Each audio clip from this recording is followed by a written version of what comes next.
Edu, Sí, falta compartir. sí, estoy esperando que entren todos. Profe, después podrán subir esas filminas que recién las busqué y no las encontré. Están esas filminas. Las filminas, en vez de estar en función de filminas, están en unos videos que están explicados.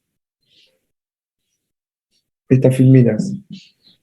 Ahora voy a chequear que estén, pero están explicadas en el. Hay unos videos que es un profesor que va explicando estas filminas. ¿Mm? Están subidas en la página. Sí, Ahora sí, las voy a lo que chequear. dice, Ahí lo la- que dice el autor del cursillo lo explica, las mismas filminas, está explicando él, figura en videos.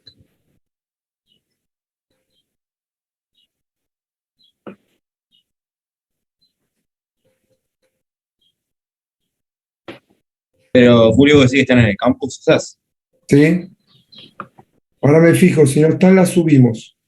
No, porque están subidas las partes 2.2 y la 3. Las partes 1 y 2.1 supongo no están subidas. Ah, bueno, entonces era las 5. Lo que pasa es que por ahí están todas juntas, tal vez. Ahora me voy a fijar.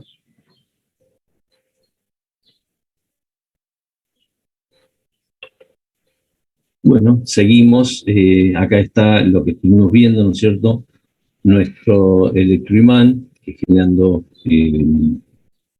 positivo y negativo de acuerdo a la circulación de corriente alimentado a la parte rotórica, con un solo devanado, tenemos un alternador monofásico. El sistema trifásico dijimos que es la colocación de las tres bobinas desplazadas 120 grados, el A con A', B con B' y C con C'. Por lo tanto, desplazados 120 grados, las tres ondas senoidales trifásicas que nosotros conocemos se genera de esa manera.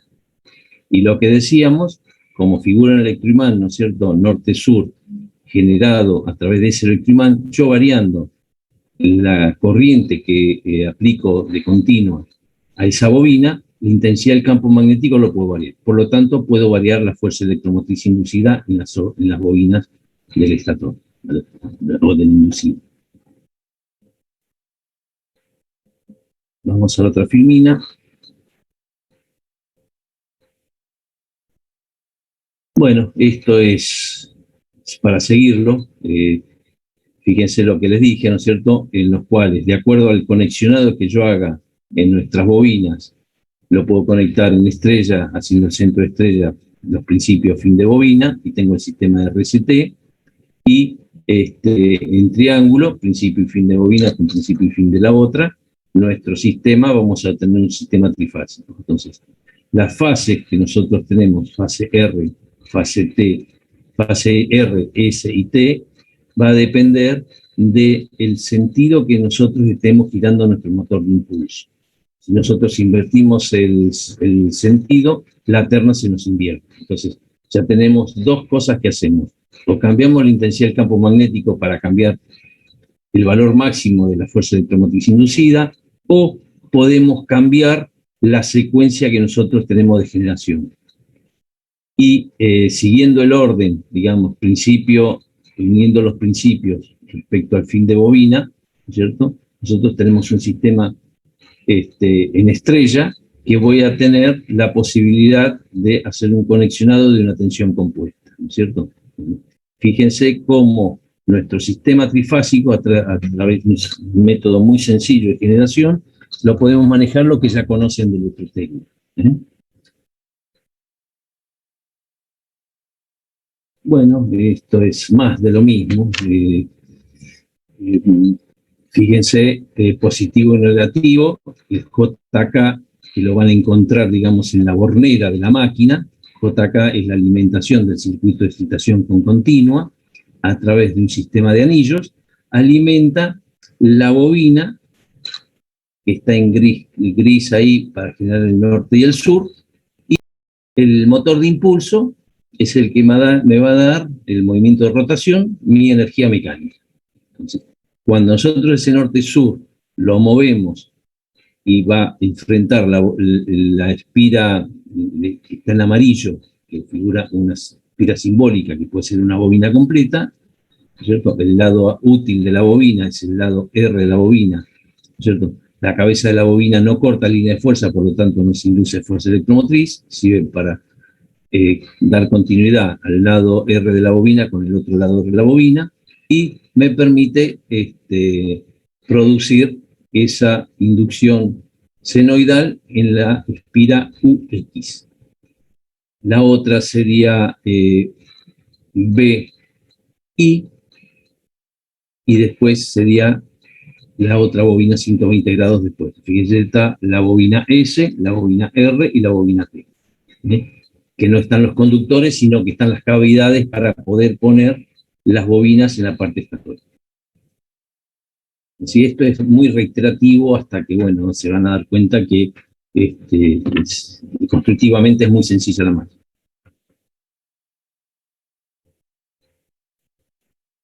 Bueno, acá aparentemente es una máquina real, donde debe haber un videíto cómo está construida básicamente la máquina. ¿Está el video para verse, Julio, o es la foto solo?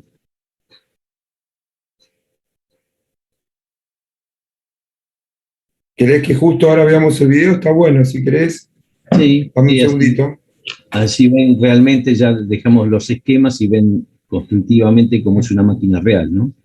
Dame Si un segundito. nosotros en el laboratorio es más sencillo explicarlo que a través de Filmina, porque estamos trabajando con máquinas reales. Entonces uno dice, bueno, acá el motor de impulso, y haces funcionar el motor. Le das excitación, varías la excitación. Lo movés, varías la frecuencia. Entonces, demostrativamente en la práctica es más sencillo explicarlo que así fríamente en una hoja, ¿no?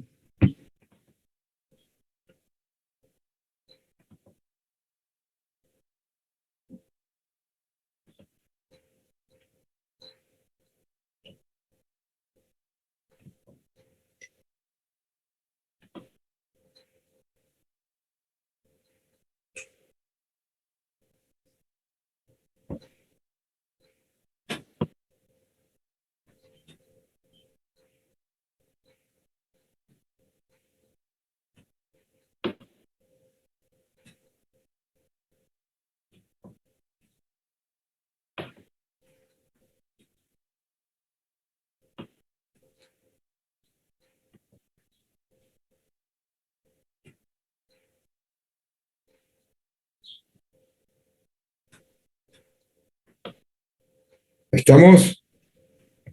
Sí. A ver.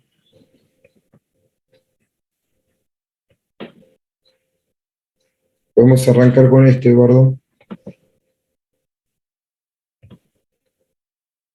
¿Lo ven? ¿Lo están Bien. viendo? Sí, sí. Bueno, ¿escuchan el sonido o no?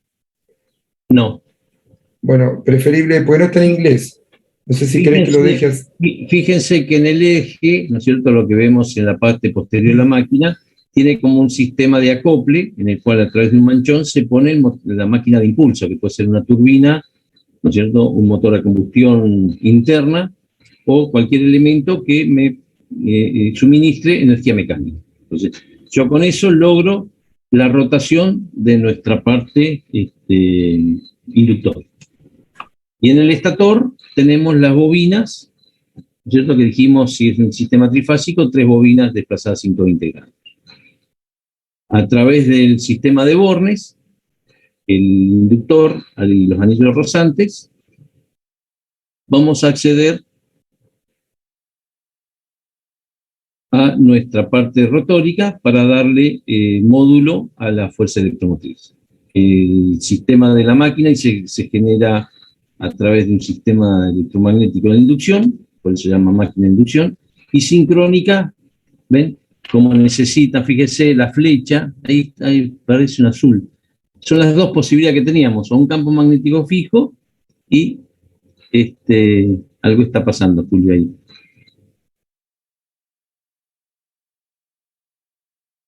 ¿Ven? El campo magnético móvil, bueno, se adelanta la explicación. Tenemos un campo magnético fijo y la bobina que se mueve, o La bobina fija y el campo magnético son las dos posibilidades que tenemos. Es decir, necesitamos un movimiento relativo entre líneas de fuerza y espiras. Fíjense cómo cambia el sentido de las flechitas esas que tenemos en celeste respecto a la posición que va tomando la espira respecto al campo magnético. ¿Ven? De ahí es que nuestra tensión inducida es senoidal. Los dos casos que tenemos. Siempre el campo magnético se tiene que mover respecto a la espira, o la espira se mueve respecto al campo magnético.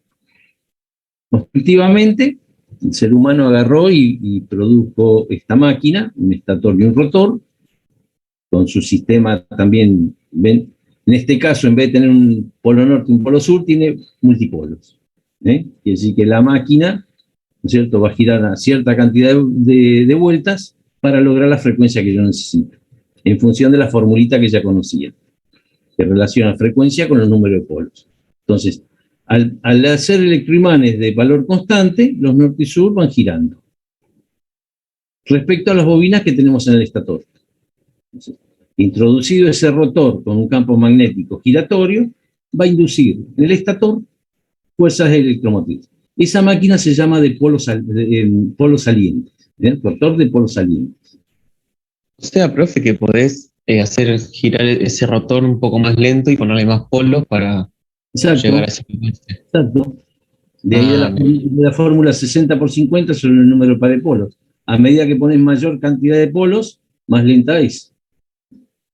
Por ejemplo, la de salto grande giran 60 vueltas por minuto, porque son turbinas de gran diámetro, ¿no es cierto? Pero yo necesito generar los 50 ciclos. Entonces saquen ustedes qué relación, qué cantidad de polos tiene para que esa máquina girando a 60 vueltas por minuto genere una fuerza electromotriz de 50 ciclos.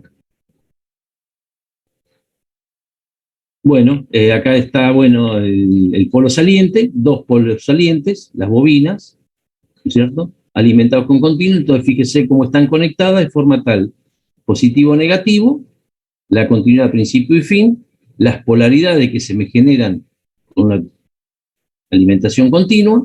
Por lo tanto voy a tener dos norte y dos sur, dos pares de, ¿ven?, que necesito moverlos para que induzcan en cualquier bobina vecina mi tensión alterna. Entonces, con una pequeña fuente de continua, logro el norte y sur para inducir fuerzas electromotrices alternas.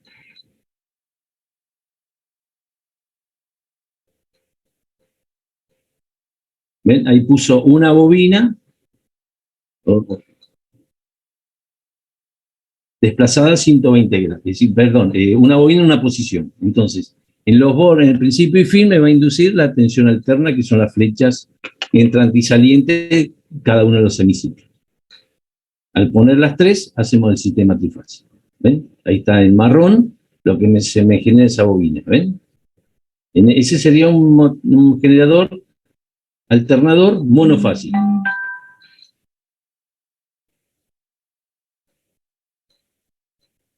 Y la relación entre frecuencia, revoluciones y pares de polos, o polos. En este caso puso polos, por eso se puso 120. Pero la frecuencia inducida va a depender de los polos por la velocidad dividido 120. Profe, ¿y que le haga dar toda esa cantidad de vueltas, cambian algo? ¿Cómo? Que le haga dar toda esa cantidad, o sea, porque no está puesta la bobina donde se induce la corriente. Digo, no está puesta, no está puesta como si fuese una bobina. Que da como todo unas vueltas, un camino medio raro. No, es una sola espira. Fíjense que sigue una espira, ¿no es cierto? Viene y es una media espira en un lado y una media espira en el otro. ¿Se dan cuenta? Ah, claro. Sí, no me he dado cuenta. Es decir, en definitiva, es una espira dispuesta en el estator en dos posiciones, en dos medias posiciones. Es decir, si no, sería un amontonamiento de conductores en una sola ranura. Entonces, lo que hacen es lograr bobinas, por eso figura figura dentro de la ecuación de la fuerza electromotriz la cantidad de espiras que tiene una bobina. En una bobina, la fuerza electromotriz va a tener un valor. Le pones 10 espiras, es por 10 la fuerza electromotriz inducida. Entonces ahí interviene en la fórmula la cantidad de espiras que tiene una bobina.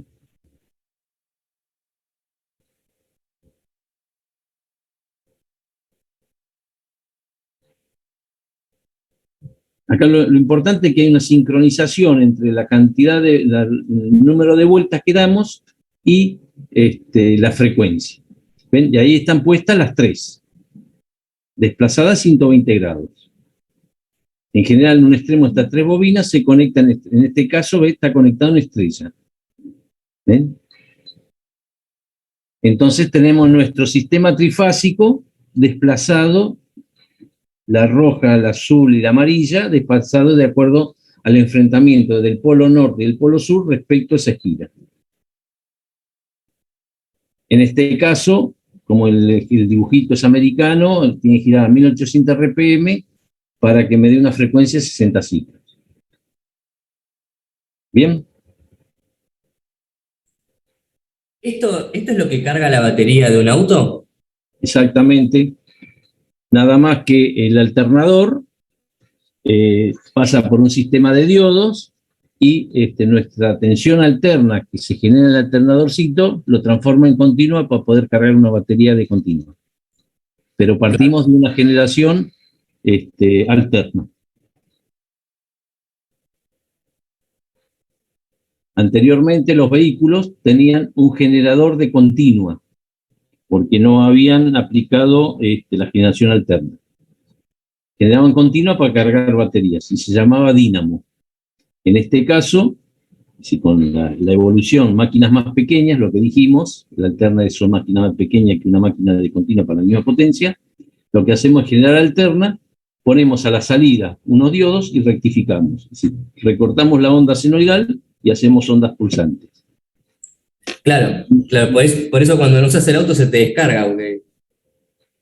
No, se descarga porque la batería tiene resistencia interna, digamos, y se te va produciendo un efecto, es decir, digamos, de circulación de corriente que te produce un cortocircuito interno y se va consumiendo la energía, se autoconsume la batería. Entonces, de vez en cuando, hacer andar el alternador para que te reponga esa pérdida que tiene la batería. ¿Y el alternador ¿a dónde está conectado en el motor de un auto, por ejemplo? En el auto, a través de una correa, ¿no es cierto?, al eje del motor. Vos arrancaste el motor y estás conectando el alternador. O sea que está recargando constantemente. No, un regulador de tensión donde te está testeando constantemente el estado de carga de la batería y te dice, ya la cargaste, levanta el contacto y deja de cargarla. Es un regulador de tensión y la mantiene en un estado flotante de carga. No es que la carga constante, sí. No es infinita la carga que puede tener una batería. La batería tiene un límite en el cual lo hacen elementos electrónicos para que vos no sobrepases la carga de esa batería. No la recalientes, ¿va? ¿Está bien? Sí, perfecto. Por eso a veces, es decir, una te tiene que dar un valor de tensión que no sea superior al valor del caso de la batería. La batería son de 12 volt, 12,5 volt en estado de cargas máxima, y el alternador tiene que cargar 13,8, es un poquito más de tensión para que le dé sentido de circulación a la corriente, que vaya del alternador a la batería. Pero cuando llegó a su estado de carga total, el regulador levanta el valor de conexión y deja que la batería siga cargada. Si te carga hasta que lo necesita. Fíjese que acá en esta filmina dice de 10 a 20 poles, lo que exige menos RPM. ¿Sí? ¿Por qué? Porque a medida que si la bobina está viendo un norte y un sur, vos le das más norte, más sur, te va a dar mayor frecuencia, ¿no es cierto? Entonces necesitas menos revoluciones para generar la misma fuerza electromotriz en su frecuencia. Por eso hoy les dije de salto grande, en el cual giraba a 60 RPM, cuántos polos tenía esa máquina para poder lograr los 50 ciclos.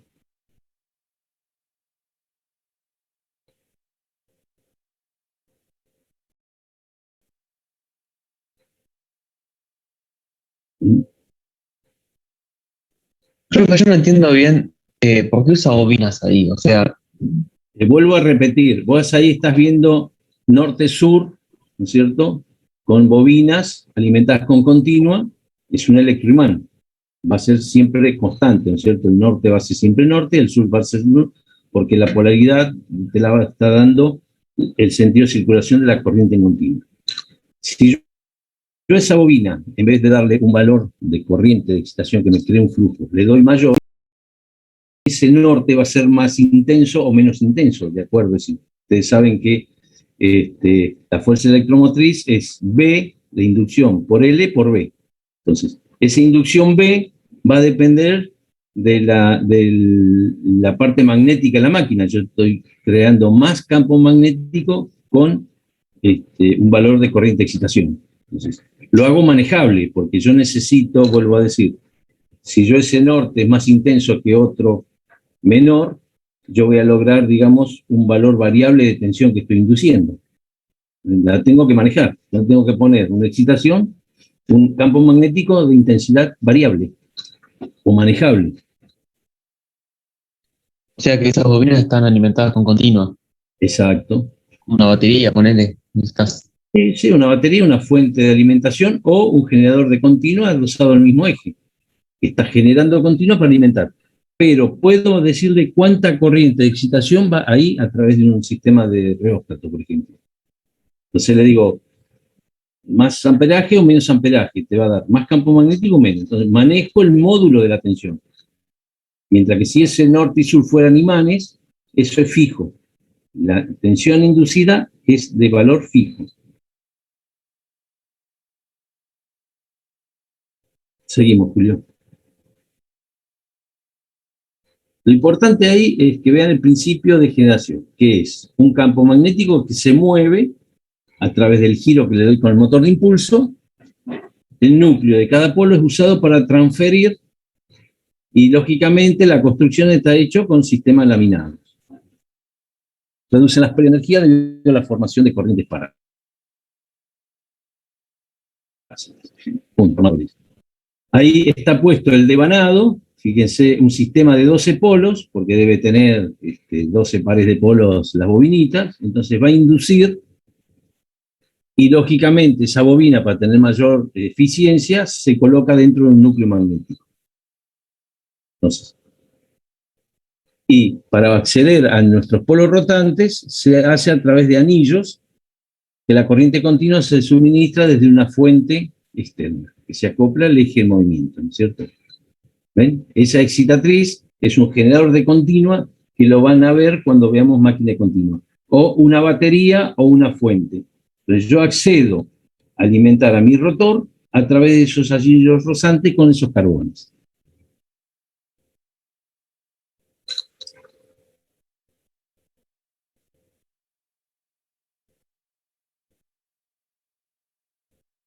Bueno, básicamente es eso. Se mete dentro de una carcasa, ¿no es cierto? La regulación, fíjese acá dice, la regulación de la tensión se hace controlando la corriente de excitación. Si vos controlás el campo magnético, ahí está, ¿ven? Más corriente de excitación, más tensión que vas a inducir en el estator. Por eso es que se hace con bobinas la parte rotórica. Porque la corriente de excitación yo la puedo manejar a través de un sistema. ¿Ven? Disminuye, te disminuye el valor de tensión.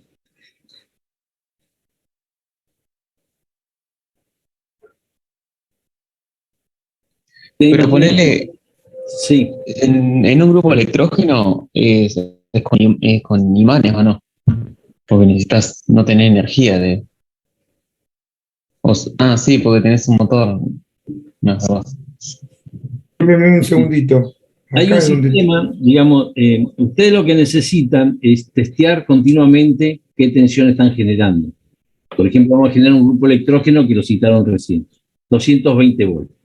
Si por ciertas razones, ¿no es cierto?, cambia la velocidad porque se acelera más, la tensión va a aumentar también y la frecuencia va a aumentar. Entonces yo tengo que ir testeando en un sistema de control que van a testear tensión de salida y frecuencia, porque yo como fabricante de energía eléctrica tengo que fabricar algo normalizado, que es los 50 ciclos y la tensión que yo tenga que hacer, o 110 o 220.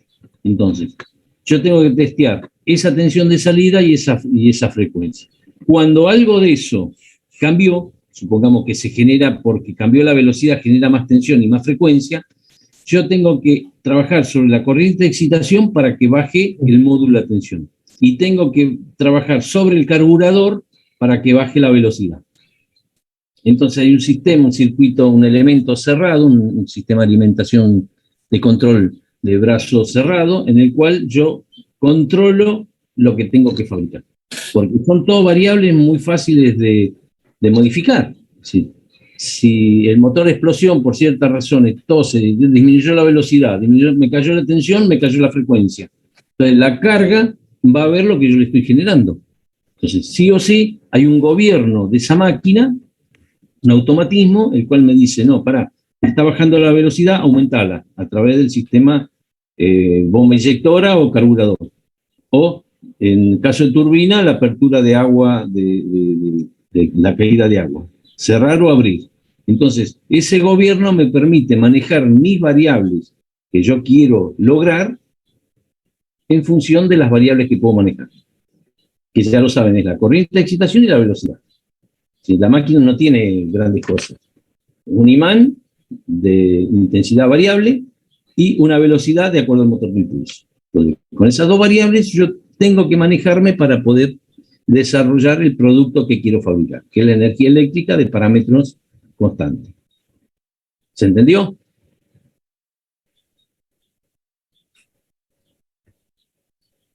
Eduardo, seguimos con acá le quería mostrar Sí. que acá está lo que hablaba del video, donde están las tres partes de la clase esta misma clase con Robert. Robert. Es este que está acá. Bien. Bien. Fíjense que la misma clase que estamos dando, la está dando justo Robert. Está acá. ¿Sí? En los videos figura la filmina sexta con la explicación teórica de Robert. Acá en teorías, videos. Bien. Acá. Lo que sí me voy a fijar es que estén estas filminas igual. Voy a tratar de bajárselas acá. Que falta acá sí falta como filmina la 1 o 2. Yo después se la subo. ¿Bien? Sí. Igual tienen acá otras filminas De que Mario son Macri. del ingeniero Macri, que también las tienen para verlas.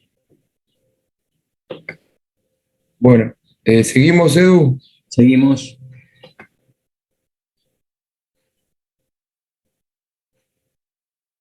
Para que me acomode un poquito. Sí, porque todavía estamos en principio de funcionamiento. Sí. Y estábamos... Entonces, básicamente, un pequeño resumen, la máquina tiene un estator, como la máquina que ya hemos visto anteriormente, la máquina asincrónica, sistema trifásico, con 3 bobinas, 6 o de acuerdo a los pares de polos, pero en el cual vamos a inducir a través de un sistema rotante, un rotor bobinado, ¿no es cierto?, el cual vamos a crear un campo magnético que va a girar y va a inducir fuerzas electromotrices alternas, sistema trifásico porque están desplazadas 120 grados, ¿no es cierto? Entonces, la máquina elemental es muy sencilla de construir y muy sencilla, digamos, de interpretar.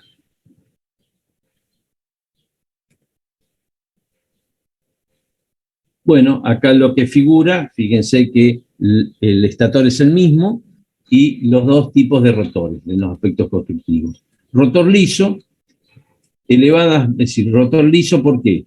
Por problemas de fuerza centrífuga, si yo tengo polos salientes y lo hago girar alternadores en los cuales tienen que girar a alta velocidad, ¿no es cierto? Entonces conviene rotores de pequeño diámetro, largos, ¿no es cierto?, en el cual van a girar a alta velocidad. son en los cuales la energía mecánica la va a obtener a través de turbinas de gas o de vapor. Normalmente, al tener elevada velocidad, como máximo tiene 2 o 4 polos. Y los de polos salientes, que son más voluminosos y por razones de velocidad y fuerza centrífuga, es como ese esquema que tiene, ¿no es cierto? Entonces, son máquinas de baja velocidad, mayor de 4 polos, en el caso de turbinas hidráulicas, en las cuales las velocidades son pequeñas a la que giran. Pero eso viene aparejado a que la construcción tiene problemas, digamos, o se sujeta a construcciones mecánicas o problemas de índole mecánico. El rotor cilíndrico, las fuerzas de centrifugación son pequeñas y pueden girar a alta velocidad. Y polos salientes son máquinas de un gran diámetro, las velocidades que tienen que ser son pequeñas. Entonces tienen que tener mayor cantidad de polos porque como resultado necesitamos la frecuencia de 50 ciclos. ¿Sí?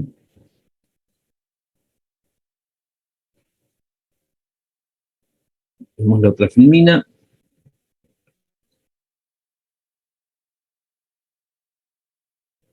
Bueno, ahí está constructivamente un poco más real, no tan esquemático, de polos salientes y de rotor liso. Entonces, las masas, digamos, de metal magnético son distintas y constructivamente, por razones mecánicas, se construye de una manera u otra, pero en definitiva es lograr que el campo magnético gire dentro de nuestro sistema estatórico. ¿Sí?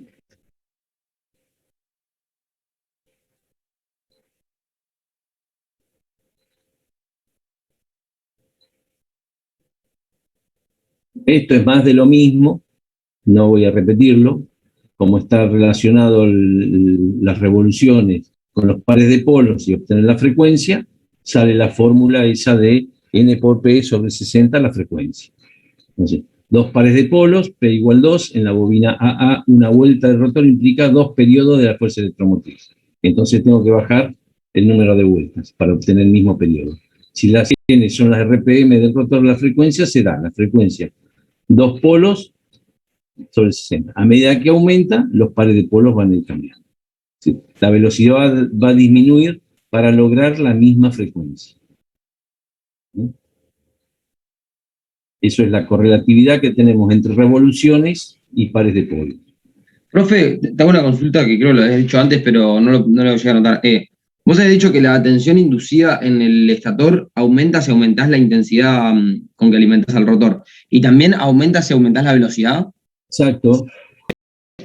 Porque E es N por la derivada del flujo respecto al tiempo, y eso es una velocidad de variación.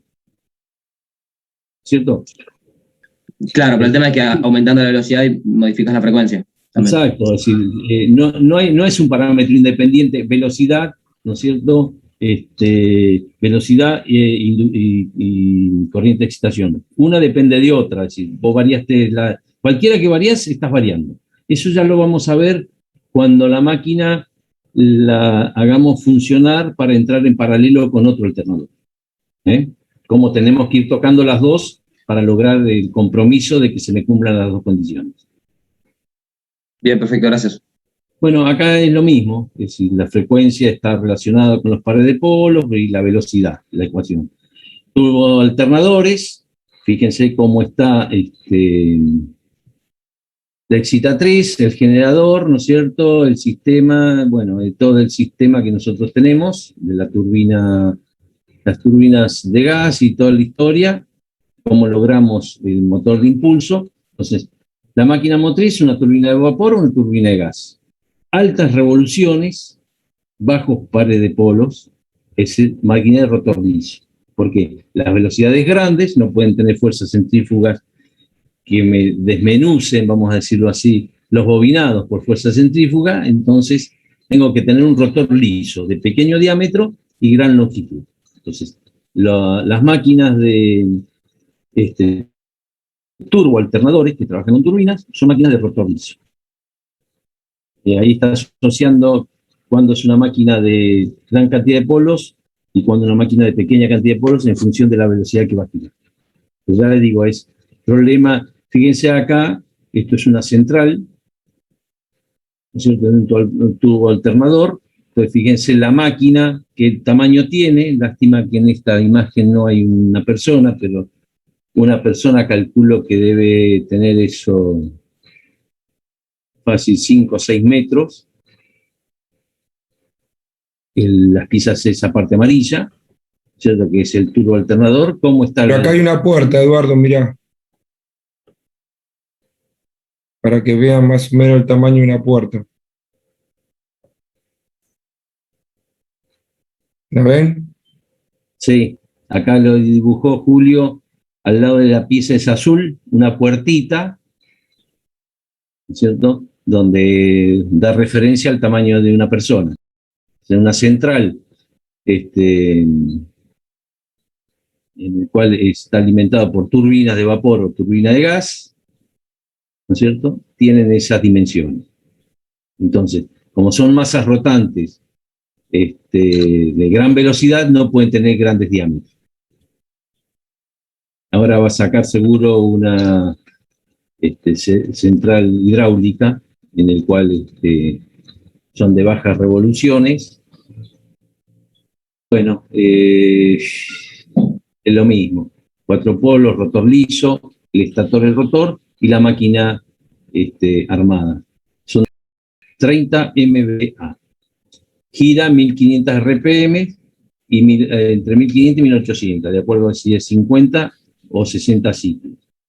¿Ven? Cómo está relacionada la velocidad con los 50 ciclos y los 1800 con los 60 ciclos. Y la tensión, fíjese, la tensión es 6,3 a 11 kilovolt, 6,6 a 13,8 kilovolt. Es decir, la tensión no solo son 220, 380, sino pueden ser tensiones elevadas. Y eso va a depender de los números de espiras, ¿no es cierto?, y la intensidad del campo magnético que nosotros tengamos.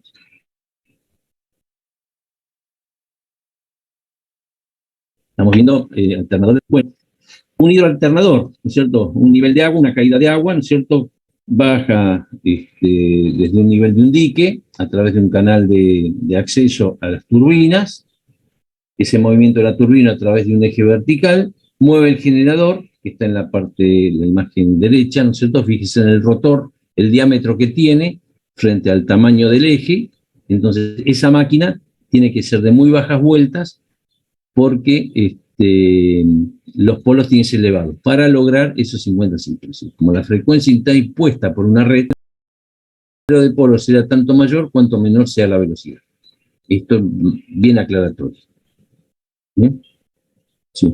El agua cae, empuja esas palas que tenemos en la turbina, hace girar el rotor y el rotor mueve los polos. Esos polos inducen sobre el estator nuestro sistema de tensión alterna. Ahí fíjense que figura donde dice el tamaño de una persona, donde está la turbinita, donde dice las aspas de la turbina, turbine blaze, ahí figura el tamaño de una persona. Imagínense el tamaño que tiene las centrales hidráulicas. ¿Bien? ¿Cómo haces ahí para...? ¿Te hago una consulta? Ah, perdón. No, decía rápido. ¿Cómo haces para que sea constante con el flujo del agua? ¿O el flujo de agua es constante? Y controlás la caída de agua. Hay una compuerta, ¿no es cierto? Es decir, no es que sea constante. Es decir, ahí hay una compuerta en el cual vos cambias el área y te va a caer cierta cantidad de agua a la presión que venga. Entonces la turbina está calculada, o la otra cosa que tienen las turbinas, que pueden tener el paso regulable de los álabes,